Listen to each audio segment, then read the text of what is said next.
We owe our livelihood to the hard work of our farmers, I emphasize to my soon-to-be father-in-law, but he dismisses my words with a scoff.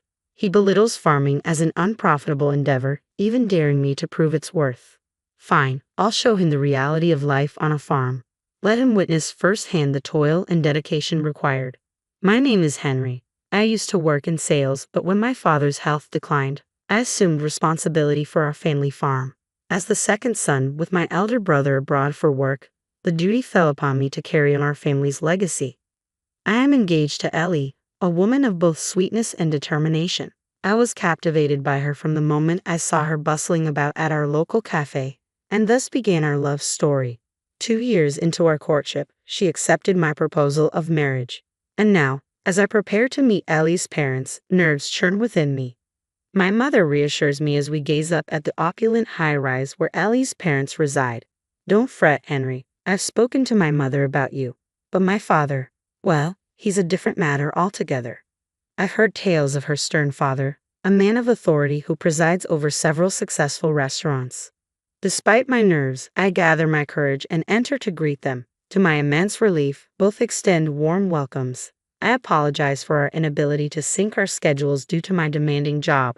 My soon-to-be father-in-law begins, launching into a detailed account of his company's prosperity. Henry, I've heard you're excelling in sales. That must come with a handsome income, yes?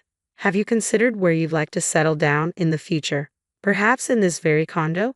I manage a strained smile in response to the rapid barrage of questions. You're being rather forward, dear, chides my mother-in-law as she serves the tea. Thank you, this tea is delightful. I interject, finding solace in its comforting flavor. Oh, I'm delighted you enjoy it. It's sourced from my brother's tea plantation. Our family estate boasts a rich tradition of tea cultivation, and we receive the freshest leaves, she explains, igniting a lively exchange as we delve into the nuances of tea. However, my father-in-law interjects with a scoff, a tea plantation. How archaic. Few households still indulge in tea drinking these days. I wonder when your family estate will become obsolete. His disparaging comment leaves my mother-in-law crestfallen. I recall hearing that tea plantations face challenges in the modern market. The labor-intensive nature of the work demands both skill and manpower, making profitability uncertain. Witnessing my mother-in-law's despondency, I felt compelled to speak up.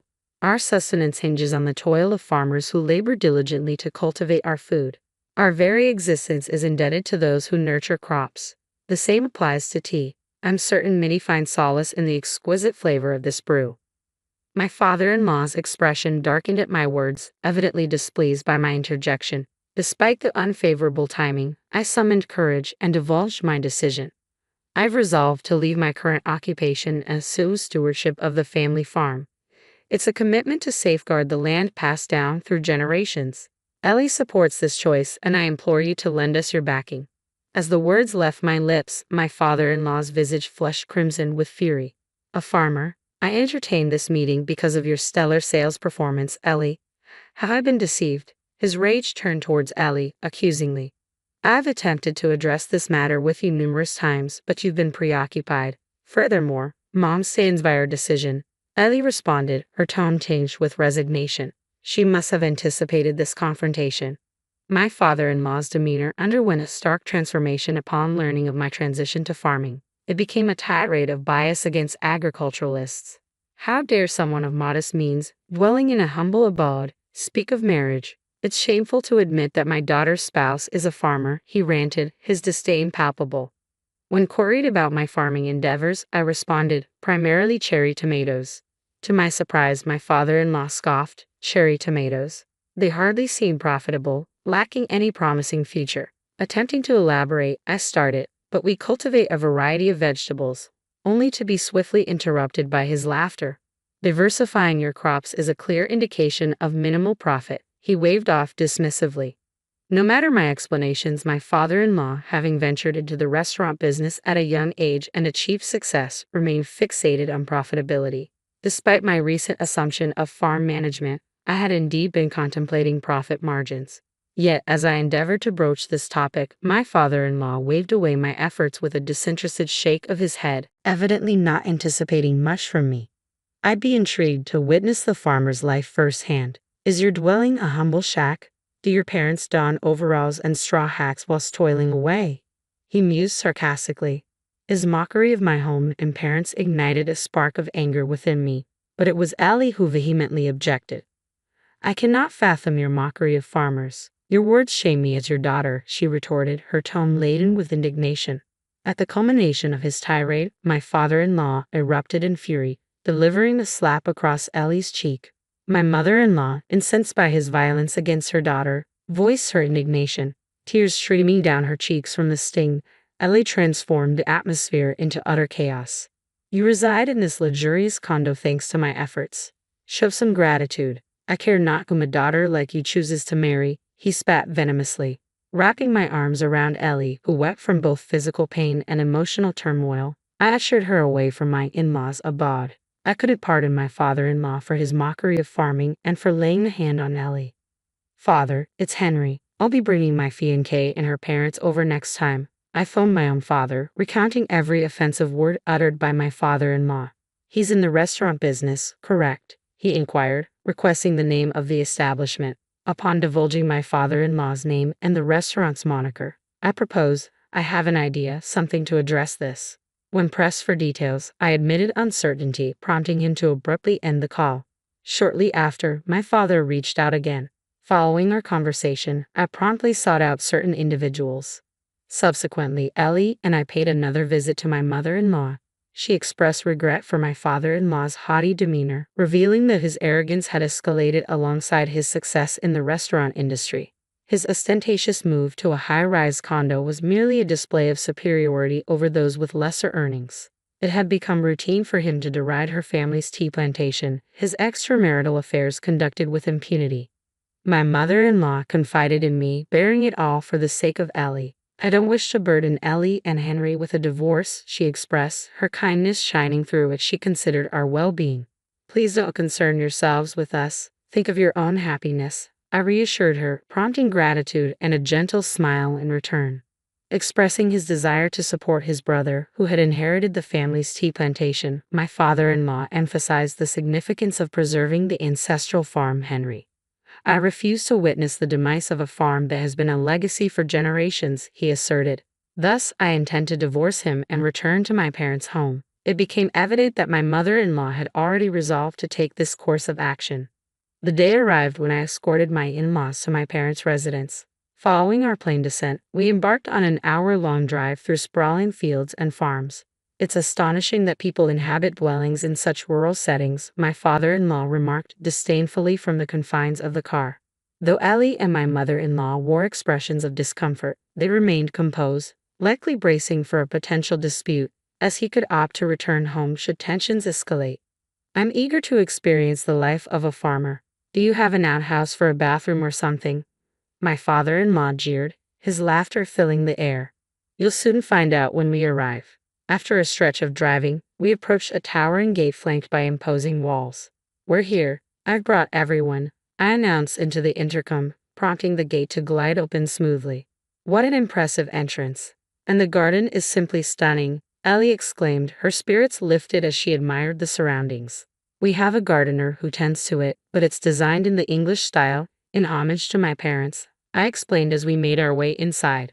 Enthusiastic admirers of Europe, my parents had adorned the garden with many of my mother's beloved roses. Delighted, my mother-in-law strolled into the garden, inhaling the fragrant aroma of the blooms. My father-in-law grumbled disapprovingly, dismissing the garden as lacking in taste. This way, please, I urged, leading them past the expansive garden towards the grand edifice beyond, the family home. The stately abode boasted 12 rooms, including the spacious living room, dining area, and kitchen. Parked in front of the entrance were 2 luxurious cars and 3 rugged off-road motorcycles, all belonging to us. Surrounding our residence was our extensive farmland. My in-laws and Ellie stood in awe at the sight before them. As we approached, my parents welcomed us with warm smiles. Observing my father-in-law, they exchanged amused glances. Clearly, they're not clad in overalls, my mother quipped with a grin. Upon entering the living room, we were greeted by a gathering of relatives and acquaintances, all impeccably attired in suits. Despite my father-in-law's insistence that formal dress was unnecessary for meeting farmers, he stood out conspicuously in his typical attire of a t-shirt and jeans. Meanwhile, my mother-in-law, Ellie, and I, dressed in relatively formal attire, contrasted starkly with his casual appearance. Hello, my father-in-law murmured, his voice tinged with discomfort, his gaze averted in embarrassment. My father proceeded to introduce them to the assembled relatives. This is Ellie, Henry's fiancée, and these are Ellie's parents. It appeared that Ellie's father harbored a significant bias against farmers. Surprised to find our home isn't a ramshackle hut. My father teased slightly. The relative's stares at my father-in-law turned frosty. It seemed he had relayed the story I shared with him to everyone. No, that's not what I meant. He trailed off, flustered. Several men stepped forward, catching my father-in-law off guard. What brings you here? He asked, eyes widening in surprise. We're rather disappointed in you, one of the men stated, directing a reproachful glance at my father-in-law. These individuals were organic farmers who supplied vegetables to the restaurants owned by my father-in-law. Upon hearing the name of the establishment, my father made connections and reached out to these farmers. Having been a farmer himself for many years, my father had a vast network of acquaintances. I had personally met with these farmers and relayed my father-in-law's disparaging remarks. What am I supposed to do if I can't get vegetables? My father-in-law lamented, burying his head in his hands. My father recounted. Why not inquire with Henry? They specialize in organic farming. Despite my father-in-law's ridicule, we had transitioned our focus to organic cultivation in our fields, including cherry tomatoes. Through continuous refinement, we managed to yield exceptionally sweet vegetables, garnering interest from several companies seeking contracts. Turning to me expectantly, my father-in-law was met with a serene smile and a firm refusal. Certainly, we're not interested in pursuing business ventures. Crestfallen, he slouched back, silent. Meanwhile, amidst the subdued atmosphere, my mother-in-law and our parents engaged in animated conversation. I'll bring some fresh tea from my hometown next time, my mother-in-law announced, eliciting excitement from my parents. However, en route back home, my father-in-law erupted in fury. How dare you cancel the deal? Are you trying to bankrupt my business? He bellowed from the rear seat. To be honest, his restaurant's fate held little concern for me, and you, my own wife, failing to defend me. This is why I detest rural women. He directed his ire towards my mother-in-law, feeling ignored by my indifference. Unfazed, my mother-in-law responded calmly, Oh, you prefer urban women, do you? Your current favorite being Mary, isn't that right? Her composed demeanor only seemed to fuel his rage further. A heavy silence engulfed the car as my father-in-law's complexion paled at her revelation. Henry hired a detective. You were discreet, so gathering evidence was straightforward. Please arrange the divorce papers and alimony payments, she declared firmly. Divorce? What nonsense is this? How do you expect to manage without my income? He retorted in disbelief. She divulged her plan to assist her brother with the tea farm he inherited post-divorce. Ha, my father-in-law sneered. A farm teetering on the brink of bankruptcy, isn't it? Very well, I'll grant you a divorce. It's preferable to be with a young woman than to linger with an aging wife. With that, silence enveloped us, thick and suffocating. Upon arrival at the airport, my father-in-law, keen to part ways, strode towards the gate unaccompanied. Ellie, gazing at her father's departing figure, murmured despondently, To think my father could stoop so low. I believe he'll regret his decision. I consoled her, drawing her close. A few days later, my in-law's divorce was finalized.